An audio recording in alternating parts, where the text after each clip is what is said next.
ओम नमः शिवाय दोस्तों, आपका स्वागत है मेरे चैनल सनातन सागास पर। कृपया इस चैनल को लाइक और सब्सक्राइब करें ताकि मैं हिंदू और सनातन धर्म से संबंधित काफ़ी सारी कहानियाँ आपके समक्ष प्रस्तुत कर सकूं, आप लोगों के साथ बना रहूं।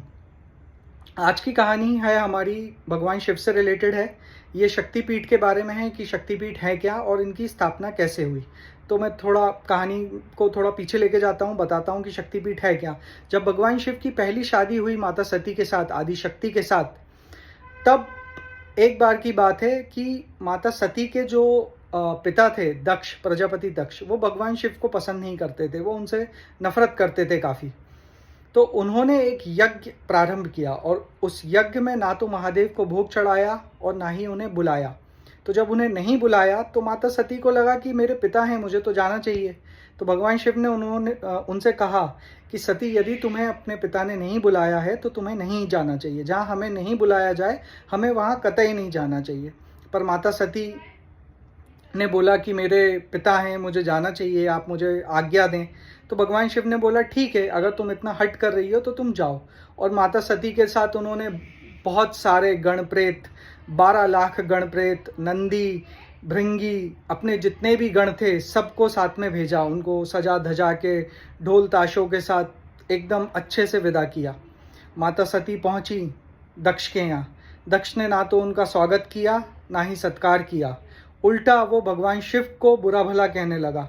माता से ये बात सहन नहीं हुई, अपने पति की अवहेलना उनसे सहन नहीं हुई और उन्होंने आत्मदाह कर लिया। जब उन्होंने आत्मदाह किया, जब उन्होंने अपना शरीर राख किया, तब महादेव को पता चला और उन्होंने सारी सृष्टि भस्म करने की ठान ली। और उन्होंने अपना सारा का सारा गुस्सा दक्ष पे उतार दिया और दक्ष का सर काट दिया। पर वो अपनी पत्नी की मृत्यु से इतने दुखी और व्यतीत थे कि वो उनको लेके पूरे संसार में इधर उधर फिरने लगे। तब भगवान विष्णु और ब्रह्मा जी को समझ में आया कि अगर महादेव ऐसे ही घूमते रहे तो सृष्टि का विनाश हो जाएगा, क्योंकि भगवान शिव तो भगवान शिव हैं, उनके जैसा कोई नहीं, त्रिलोक के स्वामी, सर्वशक्तिमान। यदि वो ऐसे ही फिरते रहे और कैलाश पे नहीं गए और उन्होंने अपनी रिस्पॉन्सिबिलिटीज़, अपने काम और कर्तव्य नहीं संभाले तो सबका नाश हो जाएगा। तो भगवान विष्णु ने अपना सुदर्शन चक्र चलाया और माता सती के उस सुदर्शन चक्र से काफ़ी सारे टुकड़े कर दिए। और वो टुकड़े पूरे के पूरे भारत में, अखंड भारत में, उस समय तो भारत ही था और तो कुछ था नहीं इधर, अखंड भारत में पूरे फैल गए। वो अब कुछ लोग बोलते हैं कि 51 फैले, कुछ लोग बोलते हैं 52 हैं, कुछ लोग बोलते हैं 108 हैं। तो वो जगह जगह जगह जगह फैल गए। तो वो जहाँ जहाँ माता के अंग गिरे वो जगह शक्तिपीठ कहलाने लगी। और स्वयं भगवान शिव ने उन सारे शक्तिपीठों पे जाके स्थापना करी और पूजा अर्चना करी। और साथ में उन्होंने अपने एक अंश, यानी कि जिसको हम भैरव बोलते हैं, काल भैरव बोलते हैं, काल भैरव को भी तैनात किया उधर और बोला कि तुम इस सारे शक्तिपीठों की रक्षा करोगे। तो हर शक्तिपीठ पे दोस्तों एक काल भैरव रहता है, वो उस शक्तिपीठ की रक्षा करता है।